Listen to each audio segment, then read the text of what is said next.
From Wish TV and the All Indiana Podcast Network, this is the News 8 Daily 8 Podcast with Wish TV's Kylie Conway. A Wish TV News 8 update. Hi, this is Kylie Conway, and this is your News 8 Daily 8 for Wednesday, August 10th.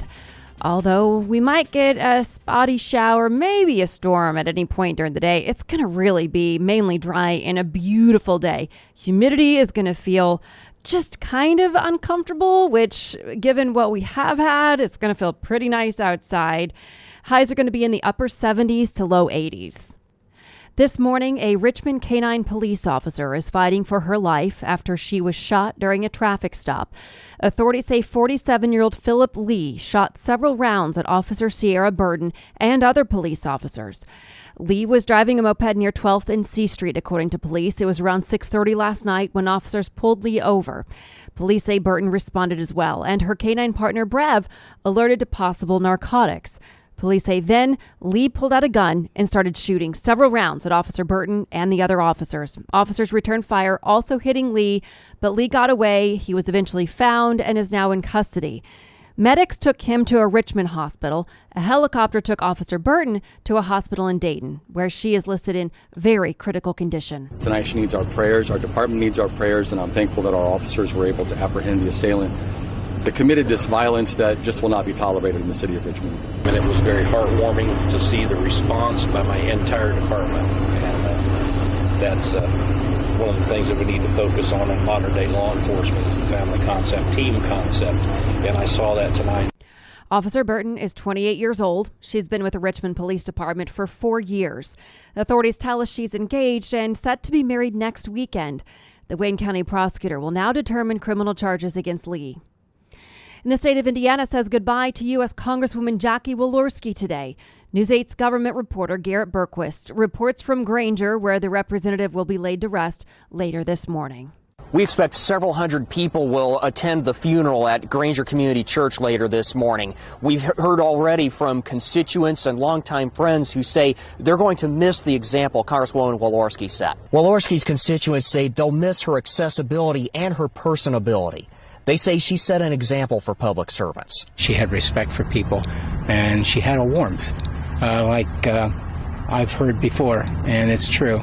She would enter a room, she'd light up the room. And that was Jackie. We always took the time for everybody, as much as she could, right? She didn't always, just pawn you off onto somebody. She always tried to take the time to meet with her constituents. Longtime colleague Congressman Larry Bouchon says he'll miss the energy she brought. Jackie was a force in nature, and she's just a great person to be around. There's energy in the room when Jackie Walorski is there. So I would say one of the things I'm going to miss the most, is not the official work that we did together, but just her friendship and her as a person. The funeral is scheduled to begin at 11 o'clock. We expect it will last about 90 minutes to 2 hours. In Granger, Garrett Bergquist, Wish TV, wishtv.com, and follow us on Facebook. Services for Walorski followed the funeral for her communications director, Emma Thompson, yesterday. Family and friends gathered for a funeral in Thompson's home state of Pennsylvania. They say that she was a caring church member, friend, daughter, and sister. Another member of Walorski's team, Zachary Potts, was driving the SUV in the crash. His services are Saturday, just across the state line in Three Oaks, Michigan. Edith Schmucker was in the car that hit the SUV. Her funeral is also Saturday in Napanee. Local, state, and federal investigators are now trying to figure out what caused a deadly and damaging explosion. 3 people are dead. Authorities say 39 homes are damaged. It happened just before 1 yesterday afternoon in a neighborhood about a mile north of the University of Evansville. Authorities say 2 of the people who died were inside the house where the blast happened. The 3rd person killed was in a neighboring home. A 4th is hurt and in the hospital. Fire Chief Mike Connolly says many families will not be able to go back to their homes. Authorities are not speculating on a cause for the blast. The Bureau of Alcohol, Tobacco, Firearms, and Explosives is now part of the investigation. Evansville police are asking for video from anyone who may have it as they try to zero in on a cause. If authorities can find him, charges are waiting for an Iranian man accused of trying to kill former National Security Advisor John Bolton. The Justice Department says the plan was retaliation for an American airstrike that killed Iran's most powerful general. Investigators say Shahram Poursafi is a member of the Islamic Revolutionary Guard Corps and offered someone $300,000 to eliminate Bolton. Investigators say there was also a $1 million plot to assassinate former Secretary of State Mike Pompeo. The Justice Department says the plots trace back to the targeted strike that killed Qasem Soleimani in 2020. Investigators say they broke the assassination plot when Poursafi tried to involve someone who was actually an FBI source. Former President Donald Trump invoked his Fifth Amendment rights during a deposition with the New York Attorney General's office about the Trump Organization's finances. Trump announced that he declined to answer questions yesterday, saying he was using the rights afforded to every citizen under the United States Constitution.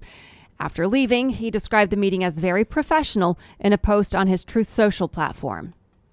The CDC says U.S. monkeypox cases have doubled in less than 2 weeks. The agency says more than 10,000 people have the virus as of yesterday afternoon.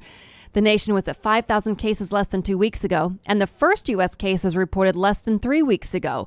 According to the CDC, a total of 77 cases have been reported in Indiana. An equine rescue owner tells ITMate she was not prepared for what she saw after authorities seized hundreds of abused or dead sheep from a Decatur County home. Prosecutors charged sheep farmer James Hamilton Monday with animal cruelty.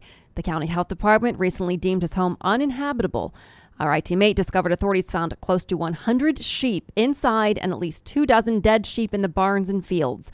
Officials say they also found newborn sheep scattered throughout the house and 2 to 3 feet of sheep feces in several rooms.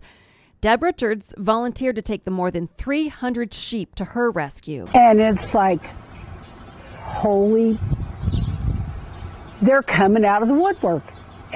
And what are we going to do with them? Where are we going to put them? How are we going to keep these guys fed? And it was like, wow, it was overwhelming. The sheep will stay at Richards Rescue until a judge decides whether to return them to Hamilton or sell them at auction. State leaders say iRead results show it could take up to 5 years to get back to pre-pandemic learning levels. Data released yesterday shows nearly 1 in 5 third graders are behind where they should be when it comes to reading. It's a slight improvement over last year, yet nearly 6% lower than before the pandemic. Proficiency declined overall for students receiving free or reduced price meals, special education students, and English learners. Reading improved for Black and Hispanic students, but the results are still 15 to 20% below those of their peers.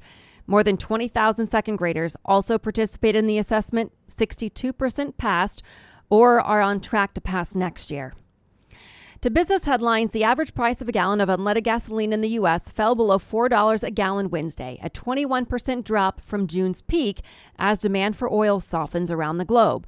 The national average stood at $3.99 a gallon Wednesday afternoon. That's according to Opus. AAA says the current average in central Indiana is $3.84 a gallon. Prices for Disney Plus and Hulu are going up. Disney Plus signed up 14.4 million new subscribers in the quarter for a total of 152.1 million.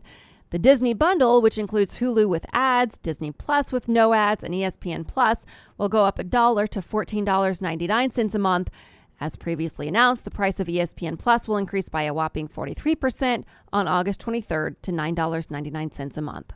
Facebook is still hemorrhaging teen users. A Pew survey says young people are spending their time on TikTok, Snapchat, and Instagram instead. The social media site is now used by less than a third of U.S. teenagers. That's down from 71% of teens in 2014 through 15 and 51% in 2018.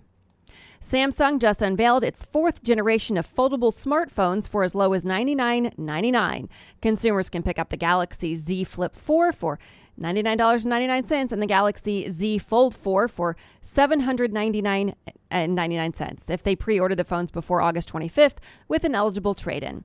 The Galaxy Z Flip 4, Galaxy Z Fold 4, and Galaxy Buds 2 Pro are partly constructed with recycled ocean-bound plastics from discarded fishing nets. This has been your News 8 Daily 8 for Wish TV. I'm Kylie Conway. Online at wishtv.com and follow us on Facebook when you search Wish TV. This is the News 8 Daily 8 podcast with Wish TV's Kylie Conway. A Wish TV News 8 update on demand for even more on demand and on the go. Connect with Wish TV on Facebook at wishtv.com and on the free Wish TV mobile app. Thank you for listening, and be sure to like, subscribe, and follow this podcast for updates every weekday morning on the All Indiana Podcast Network and wherever you get your podcast.